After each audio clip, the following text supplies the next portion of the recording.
शुक्र ग्रहआव माब्लाबाबो जिउ गैयामोन। बुहुमनि बिनानाव ग्रह शुक्र ग्रहआ जागायजेननायनिफ्रायनो गोरान जानानै दङ। शुक्र ग्रहखौ बुहुमनि जावजा ग्रह एबा बुहुमनि बिनानाव बुंनाय जायो। शुक्र ग्रहआव मोनसे समाव जिउ दंमोन होनना साननाया सानफ्रोमबो लोरबां जाबोगासिनो दङ। मोनसे गोदान बिजिरसंनाया सुबुरुन होयो दि शुक्र ग्रहआ जेब्लाबो ओरैबायदि गोरानमोन दि बैयाव रावबो जिउआ जौगानो हायामोन।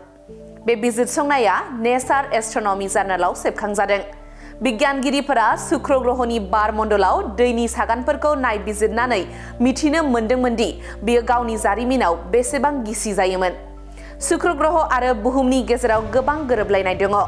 मोननै ग्रहनि अरथाइ, बिबां आरो रोजाथिया रोखोमसे आरो खनिज दाथायाबो रोखोमसे। नाथाय बेफोर बै थासारियाव जोबोद गुबुन जाय जोंनि थांना थानायनि लामायाव गोबां फारागथि लाबोयो। सा बाहागोआव शुक्रनि सानजेर बिदुङा 465 डिग्री सेल्सियास आरो बारमण्डलनि नारसिनथाया लैथोमा थालायाव बुहुमनि नारसिनथायनिफ्राय 92 गुन बांसिन। गोदान बिजिरसंनाया दिन्थियो दि शुक्र ग्रहआ जागायजेननायनिफ्रायनो सिंनिफ्राय बायजोसिम गोरानमोन। शुक्र ग्रहनि बारमण्डलनि बे फरायसंनायखौ ब्रिटेननि केम्ब्रिज मुलुगसोलोंसालिनि जोंलारि बिगियानगिरि थेरेसा कनस्टेटिन'आ दैदेनदोंमोन।